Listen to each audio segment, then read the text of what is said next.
ഇന്ന് നമുക്കേ chicken sausage വീട്ടിലുണ്ടാക്കി നോക്കിയാലോ? അതിനായിട്ട് ബോൺലെസ് ചിക്കൻ വേണം ട്ടോ.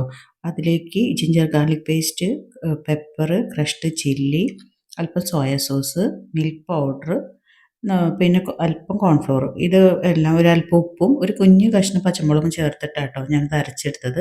എന്നിട്ട് ഒരു കയ്യിൽ ഒരു കുറച്ച് ഓയിൽ തടവിയിട്ട് നമ്മളിതിനെ ഒന്ന് കുഴച്ച് മിക്സ് ആക്കിയിട്ട് ഇതിനെ പരത്തി നമുക്ക് ചെറിയ പീസുകളാക്കി എടുത്ത് കൈ കൊണ്ട് തന്നെ ഒന്ന് ഷേപ്പാക്കി ഒരു അലുമിനിയം ഫോയിലിൽ ചുരുട്ടിയെടുക്കുക. മിഠായി പോലെ ചുരുട്ടിയെടുത്ത് തിളച്ച വെള്ളത്തിലേക്ക് ഇട്ട് ഒരു 10 മിനിറ്റ് മൂടി വെച്ച് വേവിച്ചാൽ സോസേജ് ആയിട്ടോ.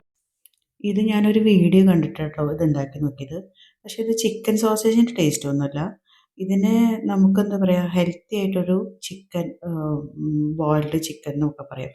പക്ഷേ ഇതിനെ ഞാൻ എന്ത് ചെയ്തെന്ന് വെച്ചാൽ ഒന്ന് അരിഞ്ഞെടുത്തിട്ട് അതിനകത്തേക്ക് കുറച്ച് ടൊമാറ്റോ സോസും പ്ലസ് കുറച്ച് ഹണിയും കൂടെ ചേർത്ത് ബട്ടറിൽ കുറച്ച് ഗാർലിക് സോട്ട് ചെയ്ത് എല്ലാം കൂടെ മിക്സാക്കി ഒന്ന് എടുത്തപ്പോൾ നല്ല ടേസ്റ്റ് ഉണ്ട് കേട്ടോ. ഇത് നമുക്ക് സ്റ്റാർട്ടർ പോലെയൊക്കെ കഴിക്കാം. പിള്ളേർക്കൊക്കെ ഉണ്ടാക്കി കൊടുക്കുമ്പോൾ അതിനകത്ത് ആ ഗ്രീൻ ചില്ലി അവോയ്ഡ് ചെയ്യാം. കാരണം ഗ്രീൻ ചില്ലിക്ക് നല്ല ഒരു എരിവ് വരുന്നുണ്ട്. അപ്പോൾ അതും കൂടെ മാറ്റിയിട്ട് ഉണ്ടാക്കി നോക്കിയാൽ പിള്ളേർക്ക് സ്നാക്സൊക്കെ ആയിട്ട് ഉണ്ടാക്കി കൊടുക്കാം കേട്ടോ.